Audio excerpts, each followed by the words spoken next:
بسم اللہ الرحمن الرحیم۔ نبی اکرم صلی اللہ تعالیٰ علیہ وسلم ایک غزوے سے واپس تشریف لا رہے تھے۔ شب کو ایک جگہ قیام فرمایا اور ارشاد فرمایا کہ آج شب کو حفاظت اور چوکیداری کون کرے گا؟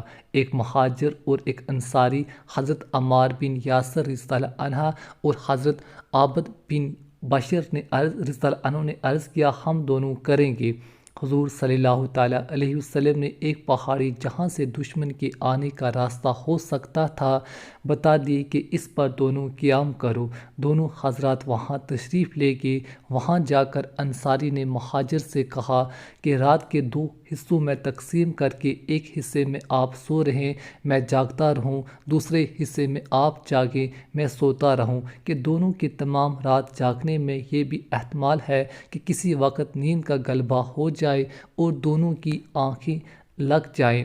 اگر کوئی خطرہ جاگنے والے کو محسوس ہو تو اپنے ساتھی کو جگا لے۔ رات کا پہلا آدھا حصہ انصاری کے جاگنے کا قرار پایا اور مہاجر سو گئے۔ انصاری نے نماز کی نیت باندھ لی۔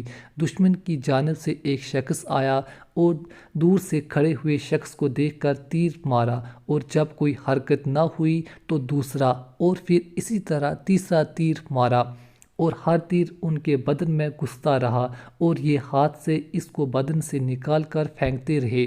اس کے بعد اطمینان سے رکوع کیا، سجدہ کیا، نماز پوری کر کے اپنے ساتھی کو جگایا۔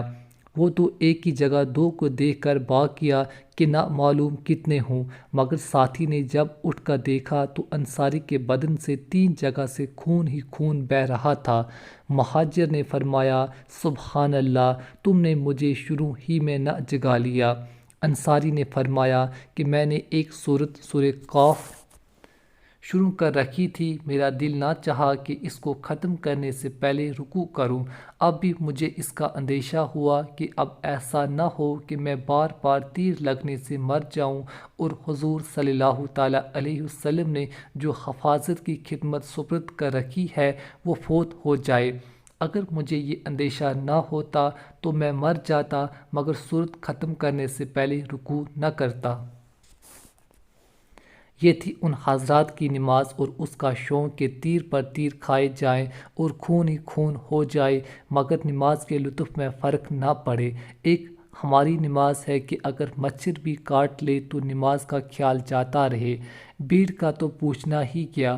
یہاں ایک مسئلہ بھی اختلافی ہے کہ خون نکلنے سے ہمارے امام یعنی امام اعظم رحمۃ اللہ کے نزدیک وضو ٹوٹ جاتا ہے، امام شافعی رحمۃ اللہ کے نزدیک نہیں ٹوٹتا۔ ممکن ہے کہ ان صحابی کا مہذب بھی یہی ہو، یا اس وقت تک اس مسئلے کی تحقیق نہ ہوئی ہو کہ حضور اکرم صلی اللہ تعالیٰ علیہ وسلم اس مجلس میں تشریف فرما نہ تھے، یا اس وقت تک یہ حکم ہوا ہی نہ ہو۔